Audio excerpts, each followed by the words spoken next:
Welcome to my YouTube channel. आज के lecture हम डिस्कस करने जा रहे हैं हेरिडिटी एंड एवोल्यूशन।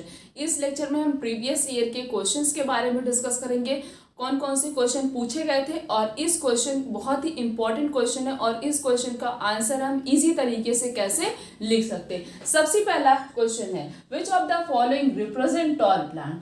इसमें से कुछ ऑप्शंस दिए गए, हमें ये बताना है कि इसमें से कौन सा टॉल प्लांट को रिप्रेजेंट कर रहा है और कौन रिप्रेजेंट कर रहा है शॉर्ट प्लांट, मींस कौन रिप्रेजेंट कर रहा है डॉर्क प्लांट को। सबसे पहला करेक्टर और इसी के मतलब जो हम आंसर को चॉइस करेंगे उस चॉइस हमारा गलत है कि सही है, उसके पीछे हमें रीजन भी देना पड़ेगा। ये भी दिया, give reason for your choice. पहला क्या है, कैपिटल टी स्मॉल टी। क्या है, कैपिटल टी स्मॉल टी। हमने बात किया है कि डोमिनेंट जीन क्या होता है, जो अपने कैरेक्टर को एक्सप्रेस कर रहा है, रिसेसिव जीन अपने कैरेक्टर को एक्सप्रेस नहीं करता। तो इसमें कैपिटल टी है, स्मॉल टी है, तो कैपिटल टी क्या हो गया, टॉल हो गया। मीन्स ये क्या है, डोमिनेंट है। ये क्या है, डोमिनेंट है। स्मॉल टी रेसिव है, तो कैपिटल टी अपने कैरेक्टर को एक्सप्रेस करेगा, स्मॉल टी तो करेगा नहीं क्योंकि वो डोमिनेंट है, वो रेसिव है। तो इसमें क्या होगा, एक तो ये हो गया टॉल।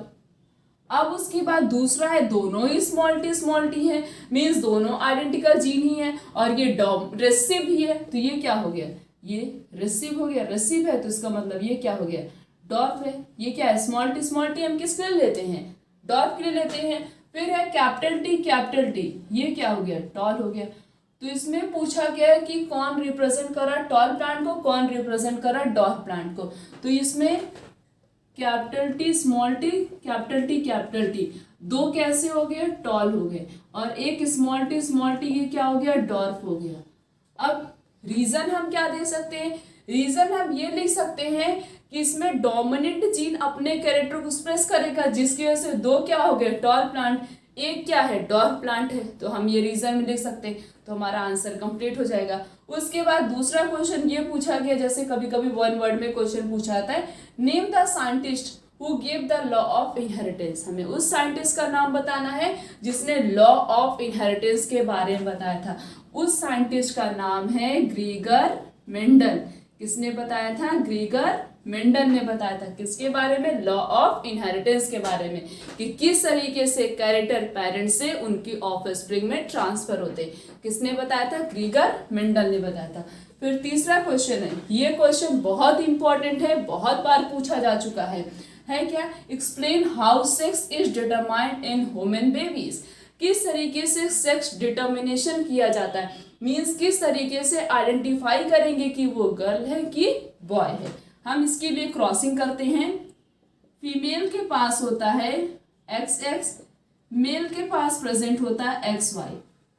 क्या होता है, फीमेल के पास XX, मेल के पास XY क्रोमोसोम होता है। दोनों की क्रॉसिंग कराते हैं पुनेट स्क्वायर बना के। कहीं भी क्रॉसिंग कराएंगे तो हम पुनेट स्क्वायर बना के ही क्रॉसिंग कराएंगे।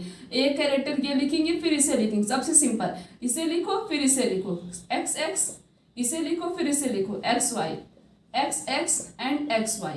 XX किसके लिए होता है, फीमेल के लिए, मीन्स ये क्या हो गई, गर्ल, और XY किसके लिए होता है, सन के लिए होता है। तो सेक्स डिटर्मिनेशन कैसे होता है, जब कभी भी क्रॉसिंग होती है, मीन्स रिप्रोडक्शन होता है, उस समय जब मेल और फीमेल दोनों का फ्यूजन होता है तो उस समय क्या होता है, क्रोमोसोम भी आपस में फ्यूज। तो कुछ कैरेक्टर किससे आए, पेरेंट्स से, कुछ फादर से आए, कुछ किससे आए, मदर से आए, तो दोनों। तो क्या हो गया, 50% चांसेस किसके होते हैं, 50% चांसेस गर्ल के होंगे, 50% चांसेस किसके होंगे, बॉयज के। अब क्रोमोसोम कैसे ट्रांसफर होता है, जैसे फीमेल के पास ये 46 क्रोमोसोम, मेल के पास ये 46 क्रोमोसोम, इससे 23 क्रोमोसोम आया, इससे 23 क्रोमोसोम, मींस फीमेल से 23 क्रोमोसोम, मेल से 23 क्रोमोसोम, तो ऑफस्प्रिंग के अंदर भी क्या हो गया, 46 क्रोमोसोम हो गया। तो डिटर्मिनेशन करने को आएगा कि किस तरीके से हम डिटरमाइन कर सकते हैं, तो हम थोड़ा बहुत लिख सकते हैं कि फीमेल के पास XX होता है, मेल के पास XY होता है, फिर इस तरीके से हम क्रॉसिंग करके बता सकते हैं। XX 50% चांसेस गर्ल्स के होंगे, 50% चांसेस क्या होंगे, बॉयज के। The next question is, why did Mendel choose pea plant for conducting his experiment on the inheritance? Mendel ने सिर्फ और सिर्फ पी प्लांट को ही क्यों चूज किया था, बहुत सारे प्लांट प्रेजेंट होते हैं, मेंडल ने पी प्लांट को चूज इसलिए किया था, इसके पीछे रीजन ये है कि उसकी बहुत सारी वैरायटी प्रेजेंट होती। सबसे पहले हम आंसर में इसका रीजन लिख सकते हैं कि पी प्लांट है मेनी वैरायटी। पी प्लांट के पास बहुत सारी वैरायटी प्रेजेंट होती है। क्या होती है? बहुत सारी वैरायटी होती है। दूसरी बात कि पी प्लांट जो है सेल्फ पॉलिनेशन उसके अंदर होता है। कौन सा पॉलिनेशन होता है? पी प्लांट जो है वो सेल्फ पॉलिनेशन करता है। और वैरायटी भी हम लिख सकते हैं पी प्लांट की कौन कौन सी वैरायटी होती है, जैसे स्टेम हाइट। क्या क्या होता है? Stem height. स्टेम हाइट में कुछ टॉल होते हैं, कुछ कैसे होते हैं? डॉर्फ होते हैं। और शीट का शेप, शीट के शेप में आएगा रिंकल्ड एंड राउंड। और लिख सकते हैं सीड का कलर भी होता है, that is green and yellow. ये सब के रीजन की वजह से मेंडल ने पी प्लांट के ऊपर ही एक्सपेरिमेंट किया था। और भी रीजन लिख सकते हैं कि पी प्लांट जो है उनके गार्डन में था, इसके ऊपर उन्होंने इसी वजह से उसको भी चूज करने के पीछे इसका भी रीजन है। तो इसी वजह से लिया था क्योंकि पी प्लांट की बहुत सारी वैरायटी प्रेजेंट होती है। ये हमने ये सब हम आंसर में लिख सकते हैं। उसके बाद दूसरा क्वेश्चन है व्हाट इज जीन। जीन क्या होता है? Where are they located in our body. Gene क्या होता है और हमारी बॉडी में जीन प्रेजेंट कहाँ होता है? जीन क्या है? Gene is the unit of inheritance, या हम बोल सकते हैं gene is the unit of heredity. Gene क्या होती है? हेरिडिटी की यूनिट होती है, जो पेरेंट्स से उनकी ऑफस्प्रिंग में क्या होती है? ट्रांसफर होती है। और ये जीन किसको कैरी करती है? जेनेटिक इंफॉर्मेशन को कैरी करती है। कहाँ प्रेजेंट होती है? डीएनए में प्रेजेंट होता है। जीन कहाँ प्रेजेंट होता है? डीएनए में प्रेजेंट होता है। डीएनए किसके लिए रिस्पॉन्सिबल होता है? जेनेटिक इन्फॉर्मेशन के लिए। तो जीन क्या हो गया? एक प्रकार के हेरिडिटी की यूनिट हो गई, या हम बोल सकते हैं इनहेरिटेंस की यूनिट होती है। तो ये कहाँ प्रेजेंट होती है हमारी बॉडी में? डीएनए में। कहाँ प्रेजेंट होती है? डीएनए में। डीएनए कहाँ प्रेजेंट होता है? न्यूक्लियस में।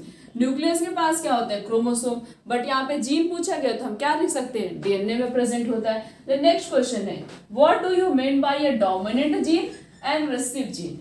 Give one example of each. आप डोमिनेंट जीन और रेसिसिव जीन से क्या समझते हैं और उसका एक एक एग्जाम्पल दीजिए। डोमिनेंट जीन का मतलब होता है जो अपने कैरेक्टर को एक्सप्रेस करते हैं। The gene which can express their character in the presence of an alternate gene means कोई भी जीन प्रेजेंट होगा बट डोमिनेंट जीन हमेशा अपने कैरेक्टर को एक्सप्रेस करेंगे। किसी और जीन की प्रेजेंस से उनको कोई भी फर्क नहीं पड़ेगा, वो हमेशा ही अपने कैरेक्टर को एक्सप्रेस करने की पूरी कोशिश करेंगे, उसे कहते हैं dominant gene. The next is recessive gene. Recessive gene character को एक्सप्रेस नहीं करता, वो कैरेक्टर को एक्सप्रेस करेगा in the presence of identical gene. जब जीन कैसी होंगी? आइडेंटिकल जीन होंगी, तभी वो अपने कैरेक्टर को एक्सप्रेस करेगा, बट और किसी जीन की प्रेजेंस में अपने कैरेक्टर को एक्सप्रेस नहीं करेगा। तो डोमिनेंट जीन में हम लिख सकते हैं capital T, small T. Recessive gene में सिर्फ और सिर्फ स्मॉल टी। तो ये क्या? आइडेंटिकल जीन है। इस प्रेजेंस में, इसके प्रेजेंस में, आइडेंटिकल जीन की प्रेजेंस में रेसिसिव जीन का कैरेक्टर एक्सप्रेस होता है। डोमिनेंट जीन जैसे कैपिटल टी, स्मॉल टी है, और कैपिटल टी, इसमें भी कैरेक्टर डोमिनेंट का एक्सप्रेस होगा, इसमें भी कैरेक्टर किसका एक्सप्रेस होगा? डोमिनेंट का। दूसरा हम ये भी लिख सकते हैं डोमिनेंट जीन कैपिटल लेटर से इसको हम डिनोट करते हैं, रेसिसिव जीन को हम स्मॉल लेटर से डिनोट करते हैं। ये डिफरेंस है किसके किसके बीच में? डोमिनेंट जीन और रेसिसिव जीन के बीच में। The next question is what is mean by heredity. Heredity का मतलब क्या होता है? What are the unit of heredity. Heredity क्या होता है और हेरिडिटी की यूनिट क्या होती है? हेरिडिटी का मतलब होता है कैरेक्टर का ट्रांसफर होना, किससे? पेरेंट से उसकी ऑफस्प्रिंग में, उसे कहते हैं हेरिडिटी। और unit of heredity is gene. Unit क्या होती है इसकी? जीन होती है। क्यों? क्योंकि जीन ही तो ट्रांसफर होती है पेरेंट्स से उसकी ऑफस्प्रिंग में, और यही क्या करता है? यही इंफॉर्मेशन को लेके जाता है पेरेंट्स से ऑफस्प्रिंग में। तो हेरिडिटी क्या होगी? हेरिडिटी का मतलब होता है कैरेक्टर का ट्रांसमिशन होना from parent to and their offspring, and the unit of heredity is known as gene. ये हमारा आंसर, हम ऐसे आंसर लिख सकते हैं। उसके बाद नेक्स्ट क्वेश्चन है state the Mendel first law of inheritance. Mendel ने जो फर्स्ट लॉ ऑफ इनहेरिटेंस के बारे में बताया था उसका क्या मतलब होता है? मेंडल का फर्स्ट लॉ था फर्स्ट लॉ ऑफ इनहेरिटेंस। क्या था? लॉ ऑफ इनहेरिटेंस, या हम बोल सकते हैं लॉ ऑफ डोमिनेंस। क्या बोल सकते हैं? Law of dominance. Law of dominance का मतलब होता है कैरेक्टर पेरेंट्स से उनकी ऑफस्प्रिंग में ट्रांसफर होंगे, और वो कैसे होंगे? डोमिनेंट होंगे। कैसे होंगे? डोमिनेंट होंगे। तो वो क्या था उनका? 3:1। जिन्होंने रेशियो निकाला था क्या आया था? लॉ ऑफ डोमिनेंस का रेशियो क्या आया था? 3:1 आया था। 3 प्लांट कैसे थे? टॉल थे। एक कैसा था? डॉर्फ था। यही था इनका क्या था, लॉ ऑफ इनहेरिटेंस में इन्होंने इसी के बारे में बताया था, मोनोहाइब्रिड क्रॉस के बारे में बताया था कि 3 प्लांट कैसे होते हैं, टॉल होते हैं, एक क्या होता है, डॉर्फ होता है।